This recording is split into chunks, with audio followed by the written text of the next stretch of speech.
নুরানিয়া মাদ্রাসার নতুন কমিটিতে তোলপাড়, এলাকাবাসীর দ্রুত সংশোধন দাবি। খুলনার ডুমুরিয়া উপজেলার আটলিয়া ইউনিয়ন নুরানিয়া ফাজিল মাদ্রাসার গভর্নিং বডি গঠন ঘিরে এলাকায় তোলপাড় শুরু হয়েছে।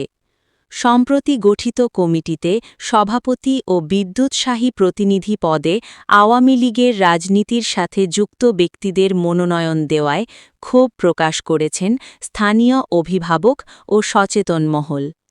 মাদ্রাসা সূত্র জানায়, গভর্নিং বডির সভাপতি হিসেবে মনোনীত হয়েছেন কেশবপুর উপজেলার কালিয়ারই গ্রামের বাসিন্দা মোহাম্মদ জাহাঙ্গীর হোসেন। তিনি কেশবপুর থানাধীন এলাকার আওয়ামী লীগের নেতা। তার পিতার নাম মোহাম্মদ মোশারত আলী খান। একই কমিটিতে বিদ্যুৎসাহী প্রতিনিধি হিসেবে মনোনীত হয়েছেন মোহাম্মদ সোহরাব উদ্দিন মোড়ল। তার পিতা ছবেদ আলী মোড়ল। গ্রামের নাম নরনিয়া, ডাকঘর চুকনগর, ডুমুরিয়া, খুলনা। স্থানীয় সূত্রের দাবি, তিনিও আওয়ামী লীগের রাজনীতির সাথে জড়িত। কমিটি গঠনের পর থেকেই এলাকায় আলোচনা সমালোচনা শুরু হয়। নাম প্রকাশে অনিচ্ছুক কয়েকজন অভিভাবক অভিযোগ করে বলেন, পট পরিবর্তনের পরও আবারও দলীয় বিবেচনায় কমিটি করা হয়েছে। যারা আগে প্রতিষ্ঠানের সাথে জড়িত ছিলেন তাদের দোসর হিসেবে পরিচিত ব্যক্তিদের আবারও দায়িত্ব দেওয়া হচ্ছে। এতে মাদ্রাসার শিক্ষার পরিবেশ ও নিরপেক্ষতা নষ্ট হবে। তারা অবিলম্বে এই কমিটি বাতিল করে নিরপেক্ষ, শিক্ষাবান্ধব ও সর্বজন গ্রহণযোগ্য ব্যক্তিদের নিয়ে নতুন কমিটি গঠনের দাবি জানিয়েছেন। তাদের মতে, দ্রুত কমিটি সংশোধন না করা হলে মাদ্রাসার সার্বিক কার্যক্রম ও শিক্ষার মান ব্যাহত হবে। এ বিষয়ে নবমনোনীত সভাপতি জাহাঙ্গীর হোসেন ও বিদ্যুৎসাহী সদস্য সোহরাব উদ্দিন মোড়লের বক্তব্য জানার চেষ্টা করা হলে তাদের সাথে যোগাযোগ সম্ভব হয়নি। মাদ্রাসা কর্তৃপক্ষ জানিয়েছে, বিধি মোতাবেক কমিটি গঠন করা হয়েছে। লিখিত অভিযোগ পেলে বিষয়টি খতিয়ে দেখা হবে। অভিভাবকরা চান, রাজনৈতিক প্রভাব মুক্ত হয়ে প্রতিষ্ঠানের উন্নয়নের স্বার্থে একটি গ্রহণযোগ্য কমিটি গঠন করা হোক। তারপরে করা যায় কিনা এর ভিতরে মোটামুটি আমাদের নেতৃবৃন্দ আমাকে ডাকলেন, কথা বললেন।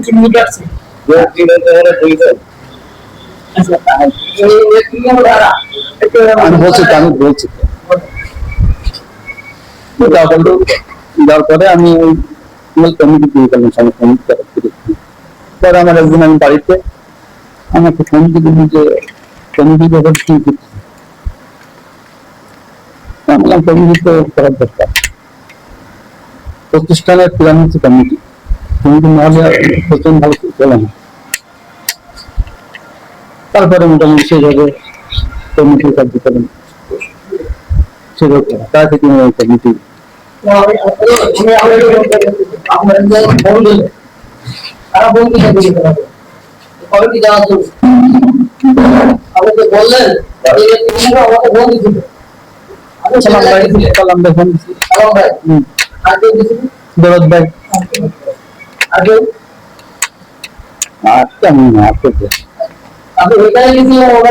আমি বুঝছি না।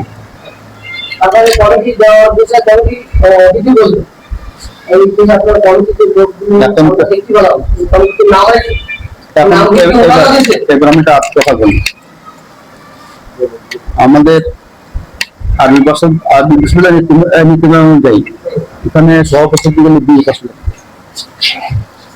আর বিদ্যুৎ 2% লাগবে, আর ওই সব 2% লাগবে 3 জন, 5 লাখ না। সেক্ষেত্রে দেখা গেল যে আমি ওই সময় আফ্রিকা স্যারের ব্যাপারে আলোচনা হচ্ছিল। পরে আগে তো কিছু যে ম্যানুয়াল আছে, সেই ম্যানুয়াল আপনাদের সংবিধান অনুযায়ী করেছেন কিনা? যেমন অভিভাবক সদস্য নিয়োগ করতে হবে আগে, তারপরে বিদ্যুৎসাহী সদস্য বা এগুলো হওয়ার পরে তো সদস্য। আর নির্মিত আলহামদুলিল্লাহ আমি আটলিয়া সরকারি প্রাথমিক বিদ্যালয়ের অভিভাবক সদস্য ছিলাম এবং ওই স্কুলের সহসভাপতি ছিলাম। আটলিয়া মাধ্যমিক বিদ্যালয়ের অভিভাবক সদস্য ছিলাম। ঠিক আছে, এখন আমি যতটুকু জানি যে এই ম্যানেজিং কমিটি যদি সভাপতি নির্বাচন করার আগে অভিভাবক সদস্য চারজন,